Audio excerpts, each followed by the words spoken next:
Il faut dire aussi que les caractéristiques nationales du cinéma documentaire italien sont distinctes des caractéristiques de l'histoire documentaire en France, tout comme elles sont distinctes de l'histoire documentaire au Canada. Donc la caractéristique dont tu parles du lien avec le fascisme est peut-être un élément à éclaircir pour les collègues qui sont dans la salle qui ne sont pas italiens à la base, qui nous mène en fait par ailleurs à parler aussi d'une autre chose très importante que tu as fait, qui est la curation d'une longue série de vulgarisation à la télévision sur le court-métrage documentaire. Et j'ai dit, ça nous mène à spécifier un peu sur cette question de la parenté institutionnelle du documentaire avec le fascisme, chose qui n'est pas tout à fait compréhensible ni dans le paradigme britannique, ni dans celui français, ni dans celui canadien, parce que les histoires du documentaire des autres nations arrivent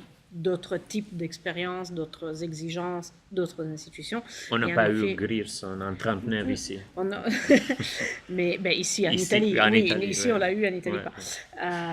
Et donc, ça me mène en effet à ouvrir sur un autre terrain et domaine que tu as investi, qui est vraiment celui de la vulgarisation de certains contenus qui sont quand même des contenus de pointe, avec des objets très peu connus aujourd'hui. Ils le furent durant leurs années. Et donc la RAI, télévision italienne nationale, dans sa spécification la plus culturelle de chaîne de production culturelle, te demande de gérer la transmission de toutes ces informations sur le patrimoine du court-métrage documentaire. Est-ce que, donc, comment dire, le travail du livre, la série se sont nourris mutuellement? Le livre était écrit avant, oui. Et c'était aussi par ailleurs une des raisons pour lesquelles tu es invité à la RAI. Je veux dire, c'est parce que le livre existe, il a gagné tous les prix, il s'est imposé. Non. La RAI avait des centaines de documentaires tournés pendant des années 40 jusqu'aux années 70, parce qu'il y avait une loi qu'il disait c'est obligatoire pour chaque séance du cinéma projeter un film court-métrage documentaire avec les longs-métrages de fiction. Donc, pendant des décennies, beaucoup de documentaires ont été produits, mais tout de 10 minutes, donc court-métrage, et qu'ils sont tombés un peu dans la poubelle de l'histoire du cinéma. Jamais on a parlé de ça, parce qu'ils ont été faits comme ça, un peu pour gagner de l'argent, pour des maisons de production toujours pas, bon, avec des bonnes intentions cinématographiques, mais des intentions seulement économiques. Mais finalement, en regardant ces films-là, waouh, quelquefois, on découvre des perles, on découvre des aspects quand même intéressants.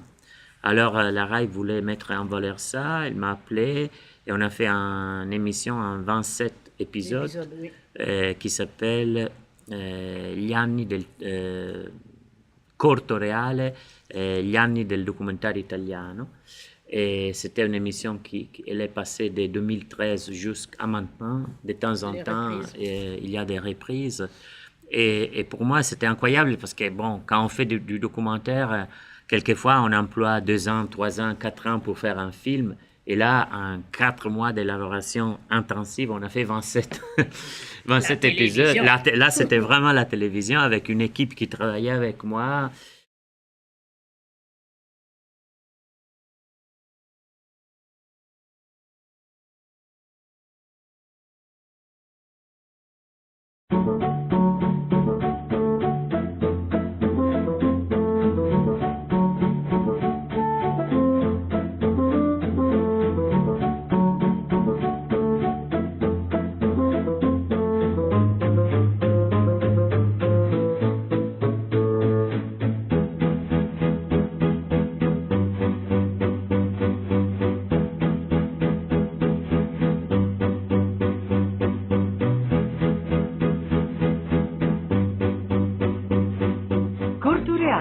Gli anni del documentario italiano, pellicole riproposte da Rai Storia e commentate dallo storico del cinema Marco Bertozzi. Quella del documentario italiano fra il 1945 e gli anni 70 è una storia che arriverà a produrre migliaia di film, 14.000 titoli e soprattutto a scolpire degli immaginari molto forti che associano rigidamente all'idea di documentario quella di cortometraggio. In Corto Reale ripercorreremo, anno per anno, autore per autore, le vicende storiche del documentario italiano.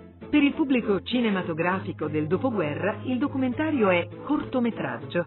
Il quadro legislativo alla base del cortometraggio documentario si avvia nel 1945 con una prima legge che definisce l'associazione del cortometraggio al lungometraggio narrativo. Parce que la grande différence, bien sûr, c'était que dans les périodes des années 50, les documentaires, c'était une sorte de palestre, comme on dit. Entraînement. Une sorte d'entraînement pour arriver à faire les vrais cinémas, que c'était considéré les longs métrages de fiction, les longs métrages narratifs. Tandis que aujourd'hui, on fait des documentaires courts, longs, on fait des fictions, et il n'y a plus cette vision téléologique vers les longs métrages de fiction. Voilà. Et là, c'était intéressant parce que il y avait les gens qui il m'est arrêté à la gare de Bologne, à Venise dans un bar, en disant j'ai regardé l'émission et mon mari est jaloux de vous parce que je regarde toutes les émissions. Alors je disais waouh, c'est un grand changement.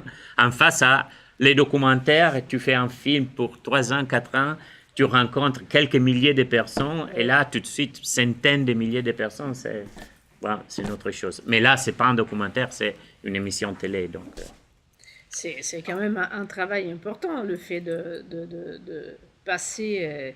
Il faut dire que ce sont des chaînes de la RAI qui produisent des objets à contenu culturel vraiment enviables, mais de passer tout ce temps sur une facette oubliée, comme tu as dit, passer aux poubelles de l'histoire du cinéma, c'est un projet vraiment important et comment dire, comme on tient beaucoup à la médiation culturelle, c'est un beau projet, c'est beau d'y être associé.